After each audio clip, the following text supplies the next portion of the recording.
नमो बुद्धाय दोस्तों। आप सुन रहे हैं धम्मा टेल्स इंडिया, जहां धम्म की कहानियां सबसे अंधेरे जीवन को भी प्रकाश में बदल देती हैं। आज की कथा है एक ऐसे व्यक्ति की जिससे पूरा राज्य डरता था, लेकिन जिसने अंत में करुणा का मार्ग चुना।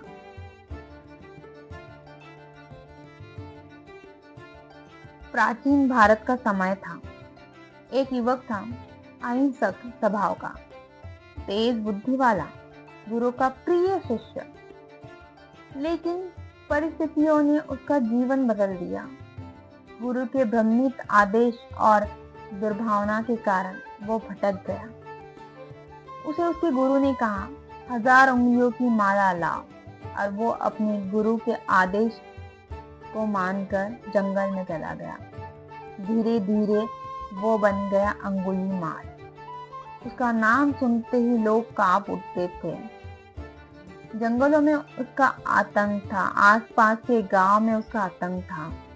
कोई भी जंगल में जाने की हिम्मत नहीं करता था। लेकिन एक दिन समाचार मिला लोगों को कि बुद्ध उसी जंगल से गुजरने वाले हैं।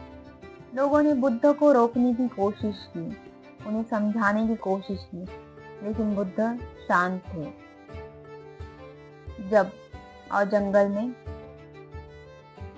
प्रवेश किया। जब अंगुलीमाल ने बुद्ध को देखा, वो तलवार लेके बुद्ध की ओर दौड़ रहा था। लेकिन आश्चर्य की बात अंगुलीमाल को तब लगी जब वो जितना दौड़ता, बुद्ध उतने ही शांत चलते रहे। थककर अंगुलीमाल ने बुद्ध को पुकारा, रुक जाओ भिक्षु। बुद्ध ने उत्तर दिया, मैं तो रुक गया, तुम कब रुकोगे? ये वाक्य उसके हृदय को चीर गया। पहली बार किसी ने उससे भय नहीं किया, करुणा दिखाई। उसकी आंखें भर आई। उसने तलवार फेंक दी, बुद्ध के चरणों में गिर पड़ा, और वही अंगुलीमाल बाद में भिक्षु बना, जिसने हिंसा की वही करुणा का संदेश वाहक बना।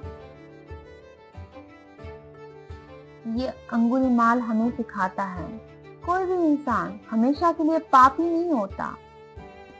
अगर भीतर जागृति हो जाए तो जीवन बदल ही जाता है। हिंसा से करुणा तक की यात्रा, यही है धम्म। ये थी हिंसा से करुणा तक की अंगुलीमाल की सच्ची कथा। अगर ये कहानी आपके मन को छू गई हो तो इसे आगे बढ़ाइए, क्योंकि धम्म परिवर्तन का मार्ग है। यह है धम्मा टेल्स इंडिया, जहाँ धम्म जीवन को दिशा देता है। नमो बुद्धाय।